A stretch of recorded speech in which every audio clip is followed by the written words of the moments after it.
Praise the lord. ఈరోజు దేవుని వాక్యము, యెహోవా దుష్టుల చేతిలో నుండి నన్ను విడిపింపుము, బలాత్కారము చేయు వారి చేతిలో పడకుండా నన్ను కాపాడుము. కీర్తనల గ్రంథము 140వ అధ్యాయము 1వ వచనము.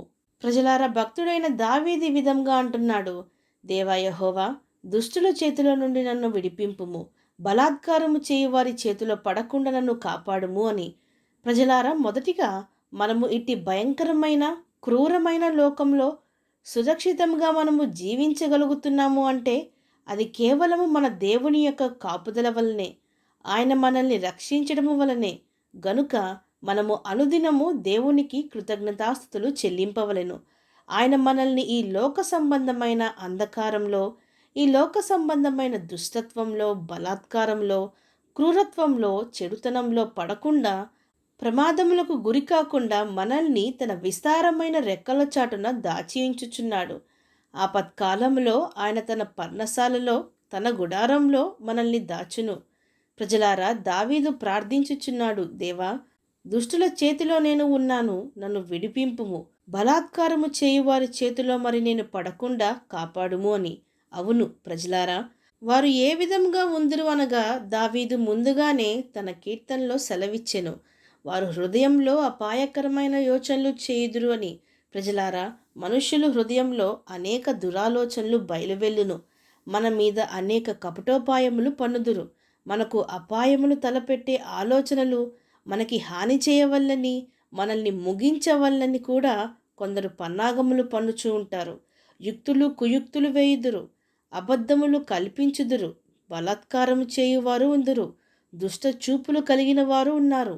మనల్ని చెరపవల్లని, మన జీవితాన్ని పాడు చేయవల్లని పొంచి ఉన్నవారు ఉన్నారు. మనల్ని కృంగదీయవల్లని, మనల్ని ఓడించవల్లని, మన సమాధానమును పాడు చేయవల్లని పొంచియుండువారు ఉన్నారు. ఎల్లప్పుడూ గొడవలు పడుతూ యుద్ధములు రేపువారు ఉన్నారు. హింసించేవారు ఉన్నారు. అంతేకాకుండా వారి నాలుకలను కత్తివలె ఉపయోగించి మన మనస్సులను ఆ మాటలతో పొడిచేవారు ఉన్నారు. వారి పెదవుల క్రింద సర్పవిష్యము కలిగియుందురు. ఉరులు నొడ్డుదురు, వలలు వేసి మనల్ని పట్టుకొనుటకై పొంచి ఉండేవారు ఉన్నారు. మనల్ని పడవేయవల్లని వారు ఉద్దేశము కలిగి ఉన్నారు. మోసం చేయువారు ఉన్నారు. అబద్ధ సాక్ష్యములు చెప్పి ఇరుకులో పెట్టేవారు ఉన్నారు. ఇట్టి సాతాను క్రియలు లోకంలో ఉండగా ఆధ్యాత్మికంగా పోరాటములు కలిగించే దుష్టుడు తన బాణములను మన మీద వేయును. అయితే మన దేవుడు సర్వశక్తిమంతుడు, తన అరచేతుల మీదనే మనల్ని చెక్కుకొని ఉన్నాడు అన్న దేవుడు మనల్ని తన చేతుల మీదనే చెక్కుకొని అనుక్షణము తన దృష్టిని మన మీద నిలిపి మనల్ని కాపాడుచున్నాడు. ప్రతి దినము ప్రతి కీడు నుండి, ప్రతి ఆపద నుండి తప్పింపమని మన దేవుణ్ణి మనము ప్రార్థింపవలెను. మన పక్షమున దేవుడు వ్యాజ్యమాడును. ఆయనే మన పక్షమున న్యాయము తీర్చును. మనుషుల యొక్క మాయోపాయముల చేత నుండి విడిపించి దుష్టుల యొక్క అగ్ని బాణములను ఆర్పివేయువాడు ఆయనే. విశ్వసించిన వారు నాతో పాటు ప్రార్థనలో ఏకీభవించండి. ప్రార్థన. పరిశుద్ధుడా, ప్రేమగల తండ్రి, ఈరోజు మీరిచ్చిన ఈ వాక్యమును బట్టి మీకు స్తోత్రములు దేవా. ఎంతగా నీవు మమ్మను కాపాడుచున్నావు తండ్రి, మీకు లెక్కించలేని స్తుతులు స్తోత్రములు దేవా. అనుక్షణము మీ దృష్టి మా మీద ఉంచి కంటికి కనబడని ఎన్నో దుష్టుల నుండి, దుష్టత్వము నుండి, కీడు నుండి కాపాడి రక్షిస్తున్నారు తండ్రి. మీకు స్తోత్రములు దేవా.